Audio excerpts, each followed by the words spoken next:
Let's move on, yeah. Yes, absolutely. There's another fantastic session coming your way. In fact, in today's interconnected world, the concept of brand building has evolved way beyond the traditional marketing strategies that we have always seen. In fact, at the very heart of this evolution lies the power of a community, a dynamic force that has the potential to propel brands to new heights of innovation and global recognition. Absolutely, and as we gather to delve into the discussion on building innovative global brands through the power of community, we recognize that community engagement is not merely a strategy, but it's a fundamental ethos. It is about fostering authentic connections, empowering voices, and co-creating experiences that resonate deeply with audiences worldwide. Absolutely. In fact, to moderate this session, we'd like to invite up on stage Vikram, the media consultant, presenter, of course, you would have seen him present earlier in the day as well, news anchor with ET Now. He will be in conversation with Akis Evangelidis. He is the co-founder of Nothing. Over to you, gentlemen. Great to have you. Welcome. Awesome to be here. We have very limited time, so I'm going to go straight into it. What is it like to set up a brand and enter 30 markets just 3 years ago when you're in the midst of a pandemic and you do this launch? I can't imagine what it can be like, but in an extremely busy industry, you're talking about the tech industry, I don't know. When you enter a market like India, there is so much competition. How do you even go about it? What did you think differently that made you think, yes, this is the time we're going to do it? So yeah, I mean, to be frank, we've been in the industry for the longest period of time now, and at the time, I guess, when we started Nothing, we felt a bit kind of uninspired by what the industry had to offer. You know, we grew up with the launch of the iPhone, the iPod, you know, all those kind of fantastic products that got us super excited. But in the last few years, sort of, you know, that mood changed a bit. So yeah, we wanted to start Nothing, trying to bring that fun back onto tech. It was in the middle of the pandemic, but actually this kind of almost turned into a strength, because at the end of the day, we're able to kind of work all over the world. We're able to kind of really focus on launching the brand across kind of social media, where that's pretty much what people were doing at the time, just spending time on social media. So we really kind of turned this into our own strength. And yeah, it helped really kind of fast track the launch. You know, from the get-go, we had a huge engagement online. We had early on a lot of like big tech investors joining the journey. We had Tony Fadell, the inventor of the iPod, coming as a seed investor, Steve Hoffman, the founder of Reddit, and so on. And yeah, before even we launched a product, we raised our Series A with Google Ventures, and we brought our first product to market. It was summer 2021, still in the pandemic, and yeah, it turned out to be a massive buzz online. We sold over 500,000 products at the time. Our whole thing, we entered the market by really focusing on design differentiation, so it was very something innovative. We used kind of semi-transparent approach, and that was enough to kind of get things going. We then raised more money and launched our first smartphone, then our second one last year, and so on, and the journey keeps on. But you started with the year one. You started with an audio product, and then you decided to do the phone, the smartphone. Exactly. The idea was always to go with smartphones, but you decided to take this route. Why? And for those of you who are not familiar with the product, are you carrying your phone with you? Yeah. Why don't you show it to them for those of us who haven't seen a Nothing phone just yet? So yeah, yet? this is the phone 2. So you have this kind of semi-transparent design. We have a whole kind of interface at the back, kind of to minimize your screen interaction. And this kind of feeds also into the software, in which a lot of work and thought process has gone into it in the way we're kind of interacting with our smartphones.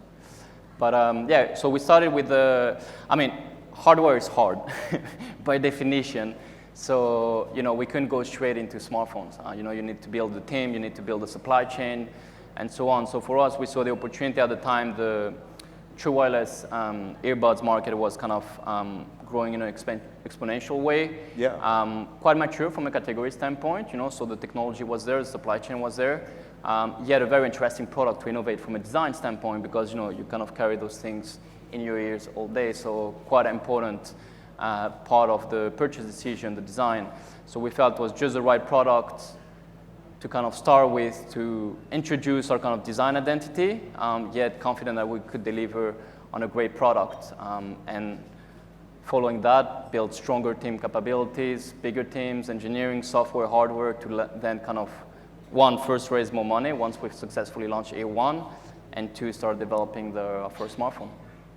But in a very busy market, you need to create key differentiators, and they need to be really strong. We're talking about 1.2 billion smartphones being sold in the world, and more than 10% of them are sold in India. So India definitely would be a big market for you. But Yeah. how do you create a differentiator when the go-to products for most people are Apple and Samsung? I mean, you said like the pie is huge, 1.2 billion units. So you definitely have a niche there that, you know, was a bit like us. You know, when we started nothing, we looked at ourselves as end users. We weren't exciting. We're looking for something fresh, something that would kind of stand out. And we're confident that there would be more people like us.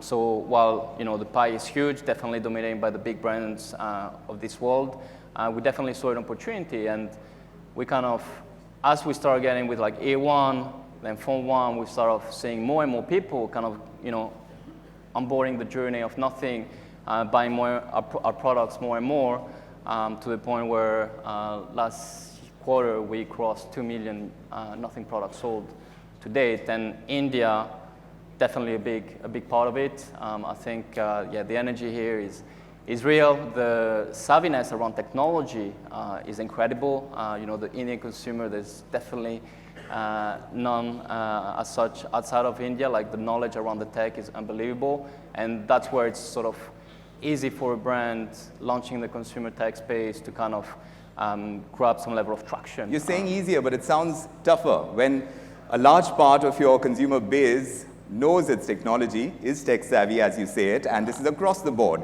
There is no age, no bar. There is, I mean, rural, urban, for sure. It's all across. I mean, people know their mobile phones. For In sure. that kind of market, I would think it's tougher. I mean, it puts the bar high in terms of the actual user experience, product, but, you know, as a product company, if that's not your angle in terms of bringing great products to the users, I think you shouldn't even start the company. So for us, since day one, you know, it was about making products that we would be proud to share with our friends and families. So a lot of work went into it, and I guess in this market where people know the tech, actually they realize the value of the product and have been loving our products. So far so good, I'd say. So when you say they love your product, what about it do they love? You need to explain that to us in the context of building communities. For a brand to build a community is a very important exercise in today's context, much more in the tech universe. How have you done that? Because I understand you've done some sort of crowdfunding as well. Talk to us about that, because that in a sense seems to be creating a community of sorts. I mean, our whole journey is almost, has been since day one, kind of a community journey as well. Like, when we started, again, it was just an idea. We wanted to try to make something different, to kind of break through in the market, but we didn't even know why or what we're going to do. Early on, we got some of those kind of tech leaders, Tony Fadell, Steve Hoffman, Kevin Lin, and so on, kind of feeling the same way, same, they didn't know exactly how things were going to go. And as we're kind of progressing, we saw a lot of more people really engaged around nothing and everything we're doing. So we decided, actually early on, as we kind of did our first investment, when we raised our Series A with Google Ventures, to allocate actually part of it to the community. So we did a crowdfunding where private investors could come in, so that people would kind of, the idea was that early supporters would have skin in the game. So, you know, they won't be just kind of cheering from the sideline, but eventually having a financial uplift, hopefully once we're a multi-billion brand. You have Indian celebrities who've got skin in the game. How important was that? Because I believe there are investors. One of them is nodding very wisely at me. There is Karan Johar. There are others, like Sabyasachi as well. Yeah. So tell us about the importance of doing that as a marketing exercise as well, to build a brand, and of course you're trying to raise funds through influential people. I think aside of the funds and kind of the support that they've been giving us, I think for us it was more about kind of having more and more confidence on the opportunity. You know, you have all those kind of trailblazers that in their respective domain have done so much, you know, are driving things forward, kind of believing in nothing and believing what we're trying to achieve. I think that first and foremost was very energizing for us in the right beginning.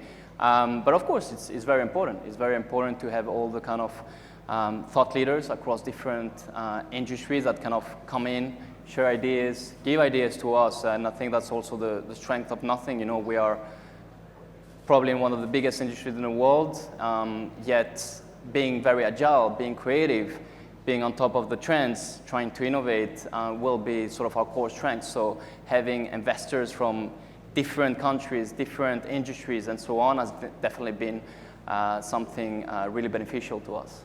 But since you started out in 30 markets and you took the digital route to be able to sell your products, was there a difference in the way you approached other markets? I'm seeing what you're doing in India, and you are selling through digital channels even right now.